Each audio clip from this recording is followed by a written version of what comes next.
Il est 19h50. Bonsoir à tous. Ravi de vous retrouver pour cette nouvelle édition d'information. Voici les titres de l'actualité de ce mardi. À la une ce soir, ça chauffe et ça brûle dans certaines prisons camerounaises depuis hier. Après Kondengui à Yaoundé, Boya a pris le relais cet après-midi. Les détenus de la crise sécuritaire dans le nord-ouest et le sud-ouest exigent leur libération. Images et témoignages dans les prisons centrales de Boya et Yaoundé à suivre dans cette édition. Et dans l'actualité également ce soir, toujours à propos de ces mutineries dans les prisons, comment en est-on arrivé là? La question de la surpopulation carcérale et des lenteurs judiciaires se pose comme des causes principales des événements que nous vivons depuis hier. Et que dire de la construction de nouvelles prisons annoncées qui n'arrivent jamais? Zoom ce soir sur la maison d'arrêt de Goma, PK19 à Douala, annoncée depuis 4 ans. Et l'invité de notre journal est avocat et membre de la commission des droits de l'homme du barreau du Cameroun. Maître Bertrand Abega tentera de nous édifier sur ces événements vécus depuis hier et répondra à nos questions depuis Yaoundé. Et le plus de l'info de ce soir nous amène sur les routes camerounaises devenues de véritables mouroirs. Cause principale des accidents enregistrés, l'incivisme des usagers. Comment se manifeste-t-elle et comment y mettre un terme? Nous le verrons vers la fin de cette édition. Voilà pour le sommaire.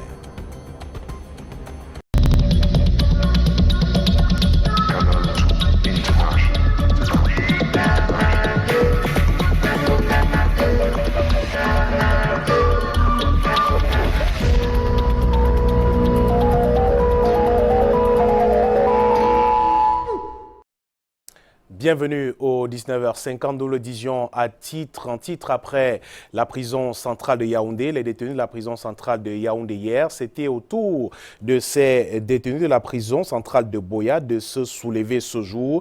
Ils ont manifesté au sein du pénitencier cet après-midi. Ils demandent à être libérés tous et soutiennent qu'il n'y a pas de raison qu'ils soient incarcérés. Ces prisonniers se réclament être ceux arrêtés dans le cadre de la crise dans les zones anglophones du pays. Ils ont mis le feu à une partie du lieu de détention cet après-midi. Des geôliers ont tiré des coups de feu de sommation en l'air pour les dissuader et éviter toute évasion. Des sources contactées par Canal 2 International évoquent quelques blessés au cours de ce mouvement. Pour l'instant, aucune communication officielle sur ce mouvement de la prison de Boya avec ces images amateurs justement qui circulent dans les réseaux sociaux depuis quelques heures maintenant.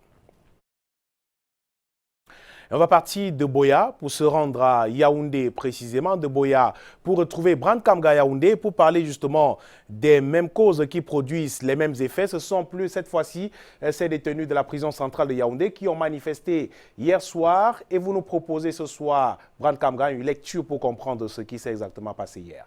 Bonsoir. Effectivement, Michael Tipkio, tout un dossier donc pour comprendre les émeutes à la prison centrale de Kondengui hier. Madame, Messieurs, bonsoir et bienvenue à Yaoundé. On vous le disait donc après les émeutes au sein de la prison de Kondengui. Retour en images, son et témoignages sur la journée agitée mais aussi la nuit troublée d'hier à la prison centrale de Kondengui. C'est un reportage de Rodrigue Tongué. Des équipements cramés, des outils de bureau sens dessus, sens dessous, un calme apparemment précaire, entretenu par une forte présence policière dehors, autour de ce pénitencier. Voilà la gueule que présente la prison centrale de Kondengui cette mi-journée de mardi.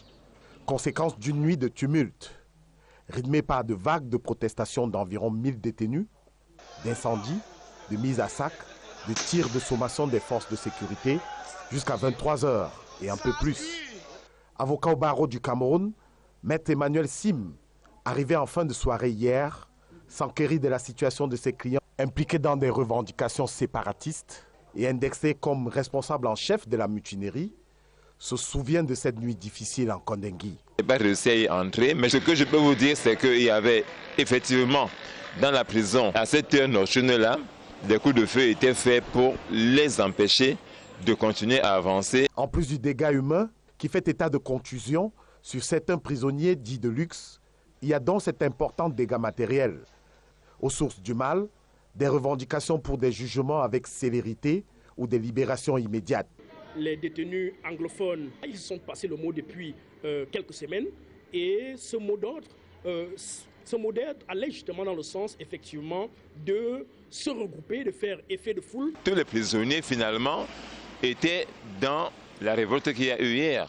On ne peut donc pas indexer tel ou tel groupe seulement. Je pense que même les personnes qui n'ont aucun rapport avec les anglophones et le MRC étaient hier en protestation.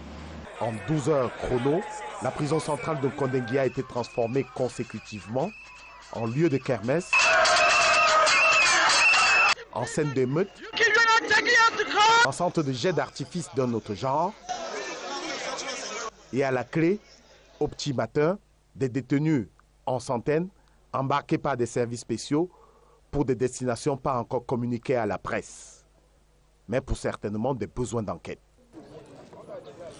Comment en est-on arrivé à ces émeutes? Il convient de rappeler que ce n'est pas la première fois qu'une telle situation se produit à Kondengui. Les observateurs de la scène carcérale évoquent aux sources du mal les lenteurs judiciaires et surtout les mauvaises conditions de détention. Nous sommes allés à la rencontre de quelques-uns qui décryptent le cas de la prison centrale de Yaoundé dans ce reportage. Des revendications et des casses, une fois de plus enregistrées à la prison centrale de Yaoundé. Prévisible aux yeux des observateurs au vu des conditions de détention, la nutrition y compris. Dans l'esprit même de ceux qui gèrent la prison, ils savent que la nourriture de la prison n'est pas une bonne nourriture pour des personnes. Parce que je suis allé intervenir récemment pour le compte des militants du MRC. Et le régisseur m'a dit ils vont manger la popote de la prison. Donc c'était comme une sorte de punition. Une punition aggravée par le cadre d'accueil qui ne répond pas, selon les défenseurs des droits de l'homme, aux normes d'urbanisation. Bonjour la surpopulation carcérale. Construite par exemple pour 1000 places, aujourd'hui elle se retrouve en train d'abriter plus de 5000 individus. Mais tout ne s'arrête pas là. Polika Patangana a effectué des recherches sur la justice pénale au sein de la prison centrale de Kondengui. Plus de 3 cas des détenus ne sont pas jugés. Lorsqu'il y a par exemple 74,84% de prévenus dans une prison, 20% de condamnés, 3,6% d'appelants et 1,3% de ceux qui sont appelés au pourvoi ou en cassation. C'est autant de choses qui provoquent donc ces tensions. Autre motif de tension rappelé lundi par les détenus dans le cadre de la crise anglophone, les lenteurs judiciaires. Il n'est pas normal que des personnes qui sont interpellées, qui sont poursuivies pour des délits, restent des années et des années entières sans être jugées. Vous voyez, pour une question de flagrant délit qui doit être examinée immédiatement après l'interpellation du suspect, on fait 6 semaines, 45 jours pour commencer seulement. Entre amélioration des conditions de détention et accélération des procédures judiciaires, il faut désengorger nos prisons. On ne peut pas mélanger les grands bandits de grands chemins, les mineurs, bien qu'étant dans les quartiers respectifs, dans ces mêmes endroits. Ça va toujours créer des isomères. Alors, soit on les juge, soit on les libère. Voilà qui permettra d'éviter les émeutes en milieu carcéral au Cameroun, dans un contexte sociopolitique plutôt morose. Plus de 24 donc après le début des émeutes à la prison centrale de Yaoundé-Kondengui, le gouvernement établit le premier bilan. C'est la substance d'un communiqué rendu public cet après-midi même et signé du ministre de la Communication. Synthèse avec Rodrigue Tongué. Par la plume de René Emmanuel Sadi, sous le sceau de ministre de la Communication, les pouvoirs publics parlent de mouvements d'humeur initiés par des détenus bien connus le 22 juillet à Kondengui. Le gouvernement reconnaît qu'il s'est agi au départ de regroupements de personnes en détention provisoire dans le cadre de troupes sécuritaires dans les régions du nord-ouest et du sud-ouest, mais très vite transformées en insurrections violentes. Donc sans que les personnes aux sources des tensions aient tenues en haleine, les responsables de la prison et affectés des quartiers restaient à distance. Puis le ministre de la Communication dresse un premier bilan des émeutes. Il en ressort l'incendie de la bibliothèque, de l'atelier de couture des femmes et du responsable de la discipline du pénitencier, ainsi que des pillages de petits commerces dans la prison. Aucune perte en vie humaine enregistrée, ni de tirs à balles réelles par les forces de l'ordre dont le professionnalisme est salué dans le communiqué de René Emmanuel Sadi. Dans la suite du bilan, Le ministre de la Communication indique que 2 détenus ont été blessés et pris en charge par les pouvoirs publics. Promesse, en dépit de toute velléité insurrectionnelle, le gouvernement demeure attentif aux appels des détenus et continue à œuvrer à une diligence des procédures en cours. Voilà donc pour la position du gouvernement avec ce communiqué donc publié cet après-midi même par le ministre de la Communication. Et pour mieux comprendre ces émeutes à la prison centrale de Yaoundé, je reçois sur ce plateau Maître Bertrand Abega, il est avocat au barreau du Cameroun. Maître, bonsoir. Bonsoir, monsieur Brown. Merci d'être venu sur ce plateau. Alors dites-nous, quels sont les éléments qui étayent la notion de surpopulation carcérale à la prison principale, à la prison centrale de Kondengui et même ailleurs au Cameroun? Écoutez, monsieur Kamgabran, pour parler de surpopulation carcérale, il faut partir des standards. Nous avons des standards qui ont été dictés par les Mandela Rules. Le Mandela Rules, c'est les règles minimales qui doivent être appliquées aux détenus dans une prison. Alors ces règles veulent normalement que chaque individu soit dans une cellule. Or, nous sommes dans une prison, parlant de la prison centrale de Kondengui, nous sommes dans une prison qui a été construite en 1968, qui a été construite pour abriter 800 détenus. Aujourd'hui, les chiffres que nous avons, que ce soit au niveau de la prison, que ce soit au niveau des réseaux sociaux, on a près de 4500 détenus. Vous voyez donc que si nous faisons le ratio, or, nous avons dans cette prison maximum 300 quartiers. 300 locaux. On ne peut donc pas faire le ratio de 300 locaux par rapport à 4500 détenus. On voit évidemment que 4500 détenus ne peuvent pas rester dans 300 locaux de manière individuelle. Okay. On comprend donc qu'au-delà de l'aspect vétusté du site, on a également le fait que le personnel pénitentiaire, nous avons à la prison de Kondengui près de 300, maximum 300 personnels pour 4500. Or, le ratio veut qu'on ait un gardien de prison pour 5 détenus. Le ratio là n'est donc pas respecté.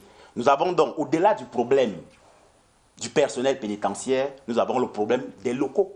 La vétusté des locaux, l'étroitesse des locaux. Pour une prison qui a été construite en 1968 pour accueillir 800 détenus, nous en sommes aujourd'hui à près de 4500.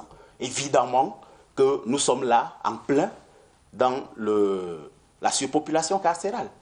Alors maître, pour être peut-être tout à fait complet au niveau des chiffres, selon une étude menée par les observateurs de droits de l'homme, en mars 2019, on parlait exactement de 5150 détenus à la prison centrale de Kondengui. Le chiffre a donc certainement évolué. Mais maître Bertrand, ne devrait-on pas aujourd'hui séparer la prison des maisons d'arrêt réservées aux personnes placées en détention préventive?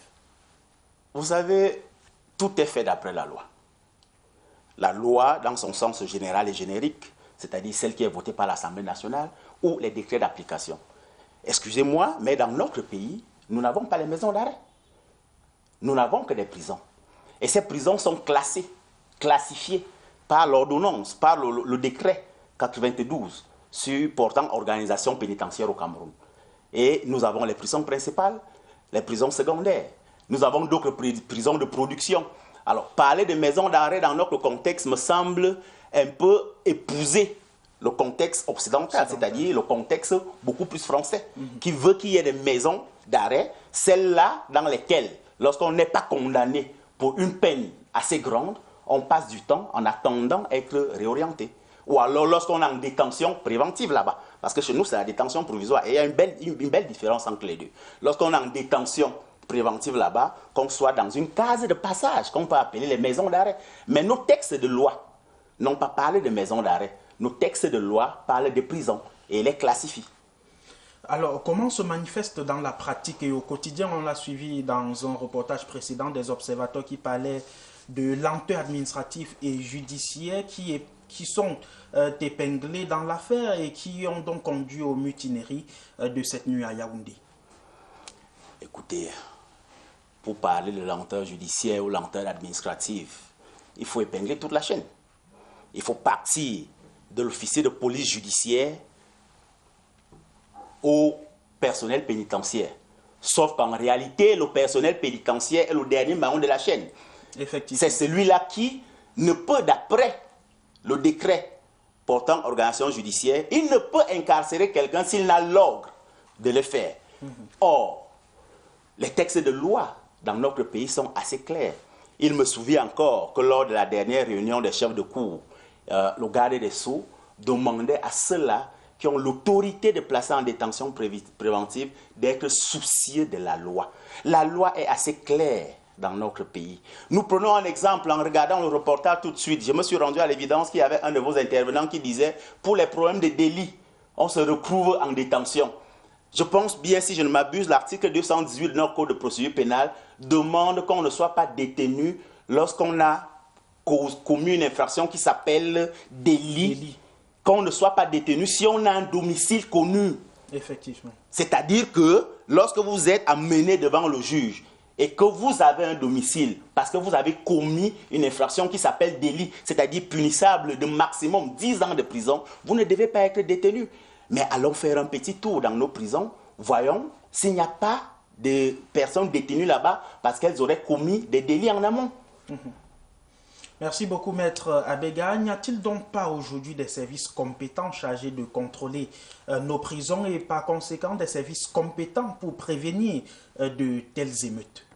Vous savez, comme je le disais en amont, la loi a tout régi dans notre pays. Maintenant, le problème qui se pose, c'est celui de l'application de la loi. J'aime à dire que les institutions ne valent que ce que valent les hommes chargés et les animés. Nous avons des textes dans notre pays, au-delà des circulaires qui ont été prises par le garde des Sceaux depuis 65 et 66, qui veulent que les prisons soient contrôlées par le parquet, que ce soit le parquet général, que ce soit le parquet d'instance. Nous avons l'inspection générale au niveau de l'administration pénitentiaire qui est chargée de faire des contrôles et des visites. Et chaque institution, que ce soit l'inspection générale, que ce soit le procureur général, que ce soit le procureur de la République, après avoir fait une visite à la prison, transmet un rapport à l'administration pénitentiaire. Maintenant, est-ce que ces rapports sont faits? S'ils sont faits, quel est le sort qui leur est réservé? C'est là le véritable problème. Maître, on va sortir par là dans le registre de solutions. Quelles sont celles que vous formulez en tant qu'homme de droit pour éviter pareille situation à l'avenir? Tout ce que je peux dire pour éviter pareille situation, c'est comme le disait le garde des Sceaux lors de la réunion des chefs de cour, que les hommes de droit, que ceux-là qui sont chargés de placer en détention préventive soient soucieux du respect de la loi. Si jamais chacun respecte la loi, tout est dit dans la loi, tout est fait dans la loi pour qu'il n'y ait pas de détention abusive. Encore que lorsqu'il y aurait une détention abusive, les personnes détenues ont possibilité et moyen de faire un recours pour se voir indemniser. Il suffit donc à chacun des maillons de la chaîne, à partir de l'officier de police judiciaire, passant par monsieur le procureur de la République, passant par le juge d'instruction et le juge de jugement, que chacun respecte la loi. Si chacun respecte la loi et que à côté d'eux, ils aient des officiers ministériels, qu'ils aient des avocats qui les bousculent, entre guillemets, pour qu'ils puissent respecter la loi. Maître Bertrand Abega, avocat au barreau du Cameroun, merci d'être venu nous clarifier, juridiquement parlant, sur cette situation que le Cameroun et le monde entier vivent depuis hier. Merci beaucoup. C'est moi qui vous remercie. Et dans la suite de ce journal, nous restons dans le cadre des prisons pour évoquer un autre cas. Et ce soir, nous allons du côté du littoral où plus de 4 ans après l'entreprise du gouvernement de construire un centre pénitentiaire hors de la ville de Douala. On n'en sait pas trop exactement, mais aujourd'hui, une question en guise d'élément d'enquête de la rédaction pour le 19h50. Où en est-on aujourd'hui avec la construction de la prison de Ngoma, tout près de Bonepoupa? Élément de réponse avec Marc Chouamo et Martin Luther Diemo. Sur le chemin de la nouvelle prison de Douala Ngoma, ce mardi 23 juillet 2019. Le climat de ce matin est propice et nous épargne des complications supplémentaires qu'engendrent généralement les pluies sur cet axe Douala-Bonepoupa, long de 45 km.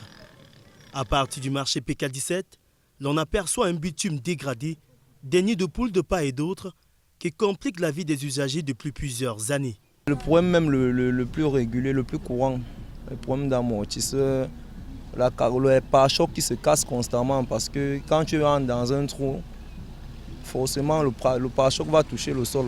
Cet axe routier qui dessert aussi l'annexe de l'université de Douala au niveau du PK17 n'est toujours pas livré plus de 2 ans après. Alors que selon le maître d'ouvrage, le ministère des Travaux publics, ces travaux avaient une durée maximum de 24 mois. Partant de Bounepoupa, l'entreprise tchadienne Encobat est encore à terrasser au niveau du PK21. C'est également cette voie que les prisonniers emprunteront pour regagner leur nouveau centre pénitentiaire. Bienvenue à Goma, au point kilométrique 20, en partant du centre-ville de Douala, deuxième métropole du Cameroun. Juste à ma droite, un poste d'avant-garde certainement placé ici pour veiller sur le chantier de la prison centrale de Douala-Goma qui a débuté normalement en 2015. Allons tout de suite s'enquérir de l'état d'avancement de ce chantier sous réserve d'autorisation. Un passage furtif nous permet d'apercevoir des ouvriers en pleine activité au centre du chantier. En contournant le site, 2 bâtiments avec toiture rouge sont visibles. Une maigre moisson au regard du temps imparti de la phase 1 commandée par le ministère de la Justice, maître d'ouvrage qui était censé s'achever fin 2018. Plus de 3 ans après, on en est encore à la phase 1 alors que les employés de l'entreprise adjudicataire Engineering Consulting Company ont pourtant élu domicile sur le site Ngoma. À ce rythme, c'est pas demain la veille que les prisons centrales de Yaoundé, Kondengui et de Douala Nouvelle seront soulagées du trop-plein de détenus. Merci Marc Chouamo. On quitte les prisons pour parler autre chose. Dans la suite du 19h50, on parle sport volleyball. Aux Zambianais, la valeur n'attend point le nombre d'années. Après le sacre au pays des pyramides il y a quelques jours seulement, les doubles championnes d'Afrique ont été célébrées ce mardi par le Premier ministre, chef du gouvernement. Entre félicitations du chef de l'État et remise des distinctions honorifiques, la fête était belle, dites-vous, Alex Lembi. Après avoir passé en revue les meilleures nations de volleyball dames en Afrique pour un parcours très élogieux, les championnes d'Afrique, après leur rebelote en battant les Kenyanes 9 fois champions d'Afrique, les pouliches de Jean-René Akono ont enregistré l'un des meilleurs bilans chiffrés, soit 5 matchs joués, une défaite pour 4 victoires. Cette grande victoire de la Coupe d'Afrique des Nations de volleyball féminin a été célébrée ce mardi à la primature. Le Premier ministre chef du gouvernement, au nom du président de la République, a reçu le fameux trophée et en retour, les Lions du filet ont eu droit aux distinctions. Au cours de cette même compétition, vous avez obtenu d'autres distinctions individuelles, notamment celle de meilleurs libéraux, meilleurs réceptionnistes et de meilleures attaquantes et meilleures joueuses du tournoi.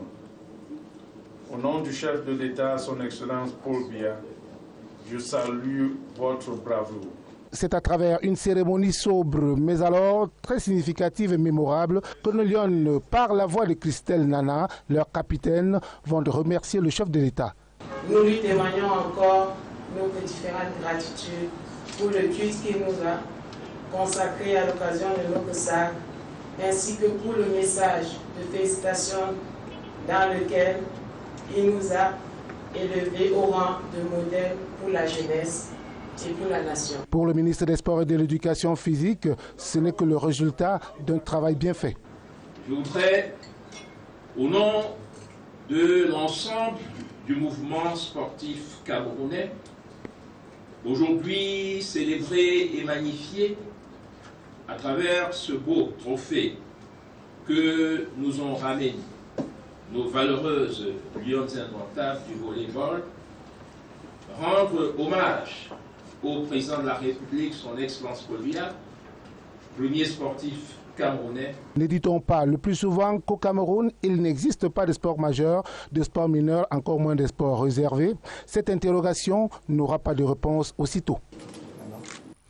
Parlons à présent de cette motion de soutien des peuples Bassa de Douala adressée au président de la République Paul Biya. C'est avec vous, Michael Tipkio, du côté de Douala. Effectivement, brande le balai des déclarations de soutien et autres motions au président de la République, aux institutions qu'il incarne par des communautés vivantes dans la région du littoral se poursuit après la communauté Sawa, la communauté du Grand Nord, du Grand Sud et de l'Est. C'est au tour aujourd'hui de la grande communauté de l'Ouest et des Bassa Bantipo de s'inscrire en faux contre ce qu'ils appellent les actes de barbares orchestrés à Genève contre le couple présidentiel et contre ce qu'ils considèrent comme une manipulation observée dans les régions du nord-ouest et du sud-ouest de Cameroun, un geste qualifié de républicain par le gouverneur de la région du littoral qui recevait les différentes communautés, creusait du vivre ensemble. Selon lui, la capitale, la métropole économique du Cameroun, par ce geste, vient prôner justement la paix. Je vous suggère d'écouter quelques-uns d'entre ces personnes qui étaient au service du gouverneur de la région du littoral ce jour. Ils s'expriment au micro d'Yvonne Katiken. Le Bassa, un oui, un non. Mais nous avons dit oui. Nous nous levons contre tout ce qui perturbe le Cameroun. Nous soutenons. Nous sommes forts pour lutter contre ce qui perturbe le Cameroun. Nous implorons l'unité, la paix. Il y a un Sabatimpo partout dans le monde qui doit s'éloigner de tout ce qui peut être à l'origine du désordre et déstabiliser notre pays. Donc nous ne laisserons pas passer quoi que ce soit. Nous sommes là pour la paix, l'unité du Cameroun, de tous les enfants du Cameroun. Tout ce qui est étatique appartient à tous les Camerounais. On ne peut pas se permettre de saccager X ou Y raison. C'est pour ça que le peuple Bassa Kobati dit non à tout ce qui s'est passé. Et vraiment, nous avons besoin de paix. Nous avons vu tout ce que la guerre a fait dans les autres pays voisins. C'est un désastre et ils ont besoin d'énormément de temps pour se refaire. Et il faut que ça nous serve d'exemple. Vous devez comprendre, le grand meeting de Bafoussam, c'est un grand message de nos parents et de nous-mêmes pour dire, se référer de l'engagement que l'Ouest a pris avec le chef de l'État. Lorsqu'il pose cette question, le Cameroun se fera avec l'Ouest, nous ne se fera pas. La réponse a été oui, que le Cameroun se fera avec l'Ouest et se fera avec le président Paul Biya. C'est ça, cet engagement que nous tenons jusqu'à nos jours. Et c'est pour cette raison que nous avons attendu, selon la coutume bantou, que les parents commencent à l'ouest pour que nous enchaînons pour finir ici à Douala. Notre présence était d'accompagner ces chefs et ces mamans qui, au quotidien, entretiennent les enfants pour qu'ils ne se sentent pas abandonnés et qu'on devait venir les encadrer afin que le gouverneur note aussi en profondeur que nous, les élites, nous n'avons jamais abandonné nos chefs et qu'on est en parfaite symbiose avec eux. La suite de ce journal, et on reste à l'ouest du Cameroun, la ministre de l'Habitat et du Développement urbain vient d'évaluer quelques chantiers routiers de l'ouest du pays, voies internes et voies de contournement, tant dans le département de la Mifi que dans le Konki. Constats et recommandations de Célestine Ketcha-Cortez aux différents acteurs de la chaîne des travaux avec Walter Bertrand et Dimitri Katefokwa. Plusieurs chantiers routiers en cours de réalisation visent à transformer le village de l'Ouest. En 48 heures, Célestine Ketcha-Cortez, ministre de l'Habitat et du Développement urbain, vient de prendre le pouls de l'évolution des travaux. Une visite d'inspection, d'évaluation, mais surtout de conscientisation, d'instruction, de correction et d'orientation. Elle a touché du doigt les réalités sur les différents tronçons en cours de réhabilitation à l'intérieur de la cité, voies d'accès aux infrastructures hospitalières, sportives, travaux d'aménagement extérieur du stade Omnisport de Kwekon, parking de demi-place, voies de contournement ainsi que les infrastructures de voies et de drainage dans le cadre du programme CD2 urbain de Bafoussam. De se mobiliser. Comme a dit monsieur le gouverneur, la CAN est derrière, nous préparons la CAN 2021 et le CHAN qui va se jouer ici à Bafoussam.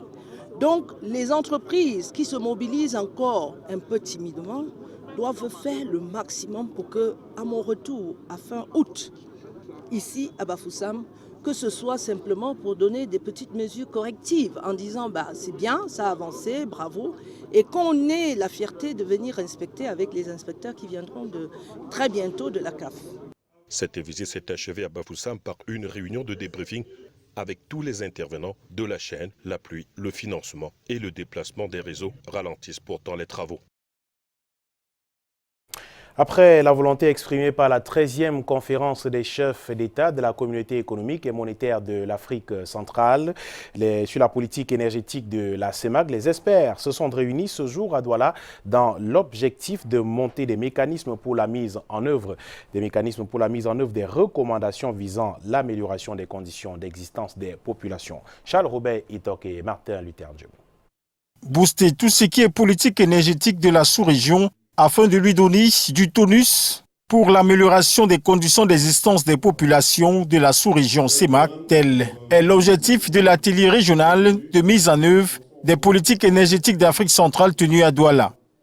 C'est une étude dont les résultats doivent déboucher sur plusieurs situations d'impact sur la population de la sous-région CEMAC, plus la RDC. On entend mettre en exploitation ce gisement-là pour l'intérêt de la sous-région. Les participants devront au cours de ces travaux monter des mécanismes pour la mise en œuvre des recommandations des études. L'objectif de cet atelier, c'est de déterminer une feuille de route pour essayer d'enclencher le processus de mise en œuvre des éléments contenus dans la politique. Il est important de dire aussi qu'en plus de la politique, il y a un schéma directeur de production et de transport de l'électricité en zone CEMAC.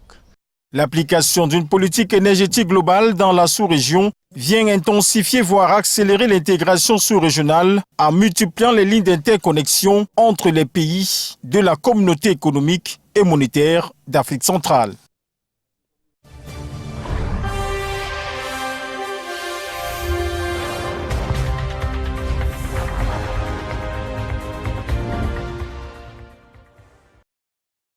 Trop et beaucoup trop d'accidents de circulation sur nos axes routiers et à chaque fois, les comportements inciviques des automobilistes sont pointés du doigt. Inconscience, non-respect des règles de la route, non-respect des règles de conduite auto, ignorance du code de la route, les conséquences sont catastrophiques, l'indiscipline atteint son paroxysme, la cote d'alerte est donc tirée. Le plus de l'info de ce soir nous conduit sur la piste des comportements à risque en porte-à-faux avec le code de la route adopté par les usagers de la route et les conséquences sont lamentables parfois.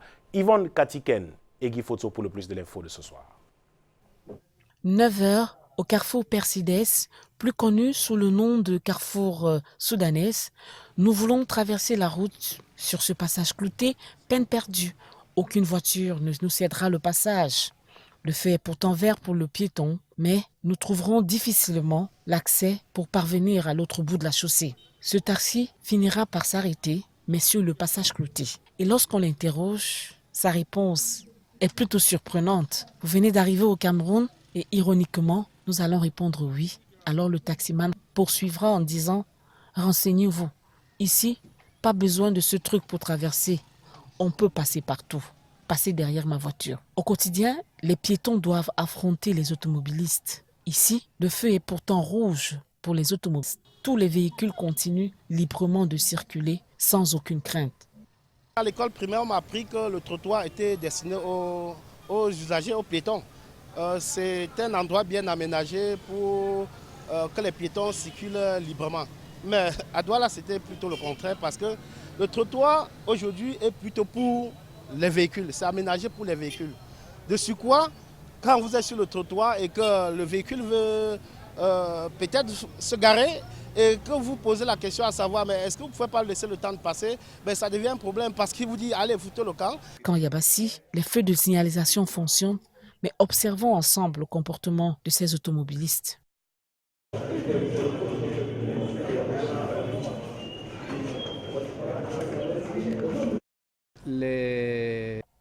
La cacophonie sur les rues de Douala est inquiétante, mais elle n'échappe à personne, pas même au délégué régional des transports pour le littoral.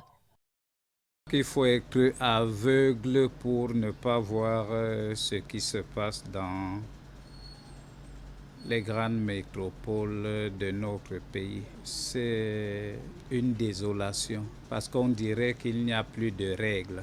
On circule dans tous les sens, notamment les motocyclistes. Le non-respect des feux de signalisation, mauvais dépassement, excès de vitesse, pas loin de la jungle en tout cas. Je crois que le moment est venu. Le désordre urbain est tellement poussé à atteindre des degrés inquiétants. Nous quittons ce carrefour pour rallier le carrefour Ndokoti. Observez avec quelle liberté les voitures roulent dans tous les sens.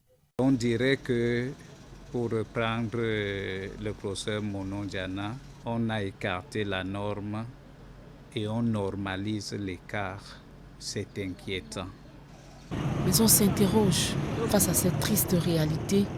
Qui parviendra à conscientiser les automobilistes au Cameroun? La réponse, nous sommes allés la chercher dans une auto-école. Ce matin, on reçoit des cours théoriques dans cette salle de classe. Les tableaux disposent de tout ce que ce jeune infirmier devrait savoir sur la conduite automobile. Il est d'ailleurs satisfait de ces cours théoriques et pratiques. Quand on vient à l'école, c'est pour acquérir certaines choses qu'on n'a pas pu faire au quartier. Quand tu viens à l'école, c'est pour prendre beaucoup de leçons. Par rapport au quartier, on apprend aussi à lire les panneaux, au code de la route, savoir comment gérer l'usager, les passagers. Au quartier, on ne nous apprend pas ça. L'examen officiel, toutes les dispositions sont prises pour qu'il n'y ait pas de tricherie. C'est dire que la formation est bonne, les résultats crédibles, mais pourquoi la circulation routière est une véritable jungle à Douala? Beaucoup d'automobilistes ne sont pas passés par les auto-écoles. Ils ont appris dans le tas. Donc ils ne savent pas interpréter les signalisations routières. Et c'est ça le gros problème. Allons-y voir la ceinture de sécurité, censée protéger tous les passagers de véhicules. Mais les automobilistes ne la portent pas. Observez le geste de ce chauffeur.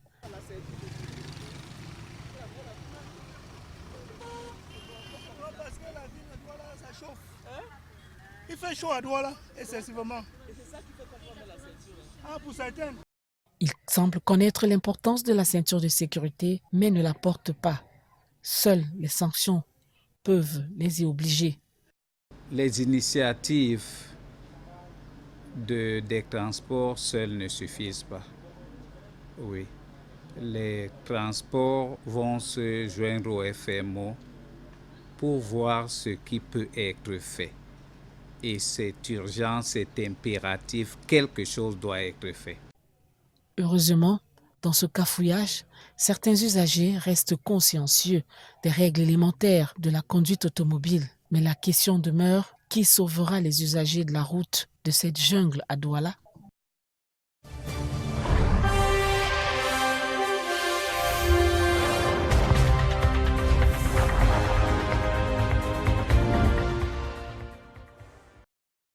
Un mot en sport avant de sortir de ce journal, notamment au sujet de la CAN Volleyball 2019, Tunisie 2019 effectivement. Les Lions du filet viennent de remporter leur duel décisif contre l'Égypte, vice-champion d'Afrique, en 3-7-0 du côté de Tunis. Le Cameroun poursuit donc son périple vers le sacre ce mercredi avec le 3e match contre le Maroc. C'est donc à suivre demain. La victoire des Lions indomptables du Cameroun est donc tombée il y a quelques secondes seulement. Un rendez-vous à ne pas manquer ce soir, votre émission Parole d'Homme sur ces antennes avec comme invité Abdourahmane Amadou Baba, le président de l'Étoile filante de Garoua. Avec lui, on reparlera de cette Coupe d'Afrique des Nations ratée des Lions indomptables du Cameroun, également de ces batailles pour une gestion assainie de la Fédération camerounaise de football. Parole d'Homme, c'est à 21h30 sur ces antennes. Et sur ce, je vous souhaite passer une belle soirée sur nos antennes et à tout à l'heure. Bonsoir.